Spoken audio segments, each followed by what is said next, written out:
ইরানের মহাসড়ক ও রেল সেতুতে হামলা চালিয়েছে ইসরায়েল। ইরানি জনগণকে রেল ব্যবহার না করার আহ্বান জানানোর পরই এই হামলার ঘটনা ঘটেছে। এর আগে ইরানের মহাসড়ক ও সেতু লক্ষ্য করে হামলা চালায় যুক্তরাষ্ট্র। এদিকে ইসরায়েলের তেল আবিব এবং হাইফার ইরান এবং হিজবুল্লাহর হামলায় 133 জন ইসরায়েলি আহত হয়েছে। এদের কয়েকজনের অবস্থা আশঙ্কাজনক। ইরানি মিসাইল হামলায় ক্ষতিগ্রস্ত ইসরায়েলের হাইফা শহরের এই আবাসিক ভবন। ধ্বংসস্তূপ থেকে মরদেহ উদ্ধারে ব্যস্ত নেতানিয়াহু প্রশাসন।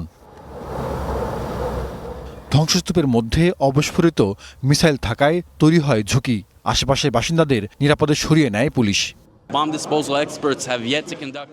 আমরা ওয়ারহেডের সেই অংশটি নিয়ে কথা বলছি যা এখনও বিস্ফোরিত হয়নি, তাই আমাদের বোমা নিষ্ক্রিয়করণ বিশেষজ্ঞদের দ্বিতীয় মূল্যায়ন করতে হবে। প্রথম মূল্যায়নটি হলো এটি যথেষ্ট স্থিতিশীল কিনা তা নিশ্চিত করা।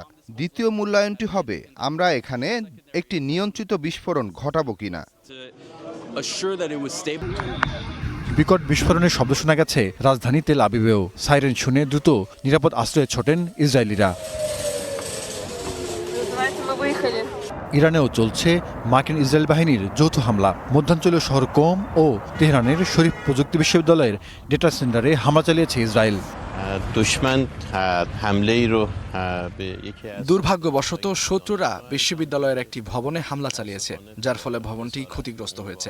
যুদ্ধক্ষেত্রে আমাদের জনগণ এর প্রয়োজনীয় জবাব দেবে এবং জ্ঞান ও সংস্কৃতির প্রতিষ্ঠান এই বিশ্ববিদ্যালয়টিকেও আমরা পুনর্গঠন করব। ট্রাম্পের বেঁধে দেওয়া আলটিমেটাম শেষ হওয়ার আগেই ইরানের উত্তরে বড় ধরনের আক্রমণ চালিয়েছে মার্কিন বাহিনী। হামলায় পারডিসের বহু ভবন ধ্বংস হয়েছে, ক্ষতিগ্রস্ত হয়েছে রাস্তাঘাট। তাবরিজ জানজান মহাসড়কেও সেতু ধ্বংসের খবর পাওয়া গেছে। ইসরায়েলি হামলায় নিহত বিপ্লবী গার্ড কোরের গোয়েন্দা প্রধান মাজিদ খাদেমির প্রতি শ্রদ্ধা জানিয়ে বিবৃতি দিয়েছেন ইরানের সর্বোচ্চ নেতা মোস্তফা খামেনি। ইসরায়েলের গুপ্তহত্যাকে ইরান ভয় পায় না বলেও উল্লেখ করেন মোস্তফা। মৃত্যুকে ভয় পান না বলে জানালেন প্রেসিডেন্ট মাসুদ পেজেশকিয়ানও। এক্সে দেওয়া পোস্টে জীবন উৎসর্গের জন্য প্রস্তুত বলে জানান তিনি।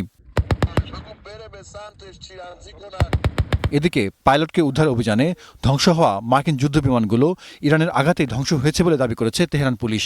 এই দাবির সত্যতা প্রমাণে নতুন ভিডিও প্রকাশ করা হয়েছে, যাতে দেখা গেছে ইস্পাহানের পার্বত্য এলাকায় উড়ন্ত বিমানে গুলি চালাচ্ছে ইরানি বাহিনী। Jahidur Rahman, Star news.